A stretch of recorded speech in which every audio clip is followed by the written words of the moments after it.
ఉత్తరప్రదేశ్లోని బులంద్ షహర్ అనే ఏరియాలో ఒక వీరుడు ఒక అద్భుతం సృష్టించాడు. అదేంటంటే పెళ్లి చేసుకున్నాడు. 3 పిల్లలు పుట్టినాయి. 3 పిల్లలు పుట్టినారు. పుట్టిన తర్వాత ఈయన భార్య ఇంకొకటితో అనమాట. అయితే ఏం చేశాడు ఈయన, ఒక సినిమాలో సునీల్ ఏదో ట్రైన్లో బీహార్ వెళ్ళిపోతాడు. వెళ్ళిపోయిన తర్వాత మెల్ల సైనికోవడం, చేతుకున్న వాచుకోవడం,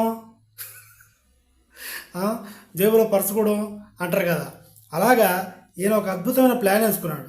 పిల్లాన్ని 3 పిల్లల్ని తీసుకొని పోయి ఈ భార్యకు సంబంధించిన లవర్ ఇంటి దగ్గరికి వెళ్ళి ఆయన్ని బయటికి పిలిచాడు. పిలిచి, నువ్వు చాలా మంచోడివి, నీకు చాలా అద్భుత శక్తులు ఉన్నాయి, పిల్లాన్ని తీసుకొని పో, పెద్దవాడిని తీసుకొని పో, చిన్నవాడిని తీసుకొని పో, ఈ బుడ్డదాన్ని కూడా తీసుకొని పో అని 3 పిల్లల్ని పిల్లాన్ని ఆడికి అప్పచెప్పించి, మీరు తొందరలో పెళ్లి చేసుకొని మీరు కూడా కష్టపడి ఒక పిల్లడినో కనేసి ఆడితో పాటు ఈ 3 కూడా పెంచి పోషించు అని చెప్పి ఆశీర్వదించి ఇంటికి చేరుకొని వోడ్కా తాగి బజ్జున్నాడు.